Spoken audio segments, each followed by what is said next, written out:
చందమామ కథ. మాయాకలం.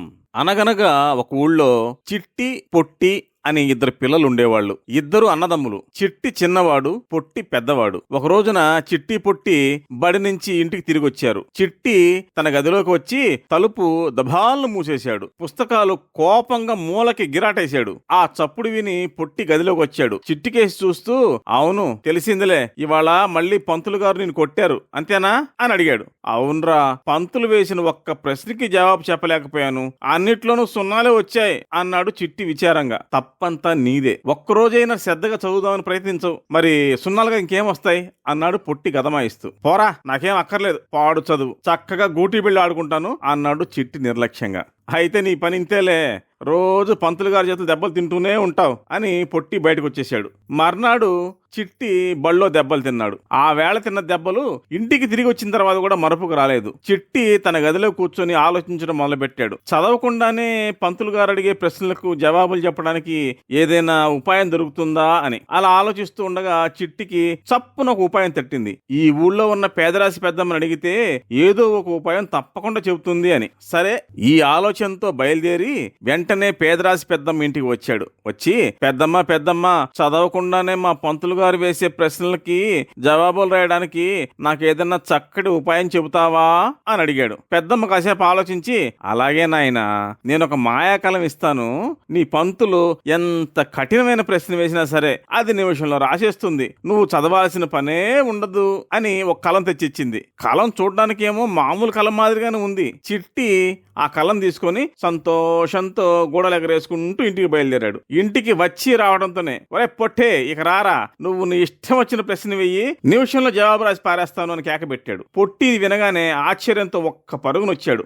ఆ మాత్రం తెలివే ఉంటే రోజు పంతులుగా చేతులు దెబ్బలు తింటావరా అన్నాడు పొట్టి. అదంతా నీకు అనవసరం, కావలిస్తే ఇప్పుడు అడుగు చూడు, ఎవరు తెలివిగల వాళ్ళో తెలుస్తుంది అన్నాడు చిట్టి గర్వంగా. సరే, పుస్తకం తెచ్చుకో, రాద్దు గాని అన్నాడు పొట్టి. చిట్టి పుస్తకం తెచ్చి పెద్దమ్మ ఇచ్చిన కలం పట్టుకొని టేబుల్ దగ్గర కూర్చున్నాడు. 6, 8, 9, 11 కూడినచో మొత్తం ఎంత అని ప్రశ్న చదివాడు పొట్టి. చిటికిలో రాసి కూడేసింది కలం. 34 అని అరిచాడు చిట్టి గర్వంగా పొట్టి వైపు చూస్తూ. పొట్టికి సంతోషంతో పాటు ఆశ్చర్యం కూడా వేసింది. రైట్ అన్నాడు. ఇంకో లెక్క చెప్పాడు పొట్టి. నిమిషంలో చేసేసింది కలం. మరో లెక్క అంటూ 10 లెక్కలు చెప్పాడు పొట్టి.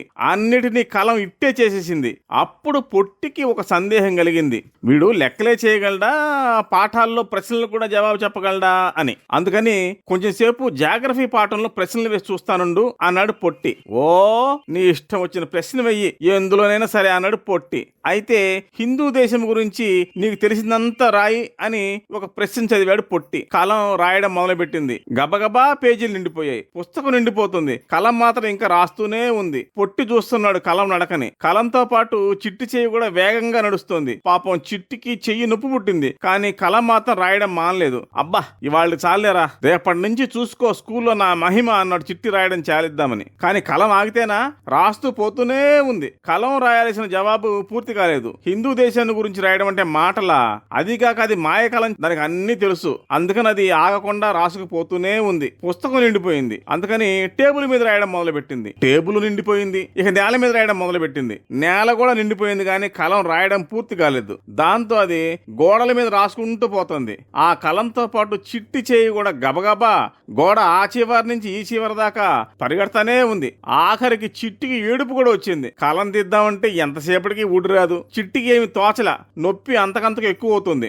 ఒరే పొట్టి, నువ్వైనా దీన్ని లాగేరా బాబు అంటూ బావురమన్నాడు చిట్టి. పొట్టి కలం లాగుదామని ప్రయత్నించాడు, కానీ అది రాలేదు, రాసుకుపోతూనే ఉంది. పాపం తమ్ముడు అవస్థ చూసేసరికి పొట్టికి కూడా ఏడుపు వచ్చింది. ఇది ఎక్కడ దాపరించిందిరా మాయదారి కలం నీకు అని అడిగాడు పొట్టి తమ్ముడిని ఓదారుస్తూ. చదవకుండా ప్రశ్నలకి జవాబులు రాసే ఉపాయం చెప్పమని మన పేదరాశి పెద్దమ్మని అడిగారా, ఆ పేదరాశి పెద్దమ్మ ఈ కలం ఇచ్చింది అంటూ మళ్ళీ బావురమన్నాడు చిట్టి. అప్పుడు గ్రహించాడు పొట్టి, ఇదంతా పెద్దమ్మ వేసిన ఎత్తేనని.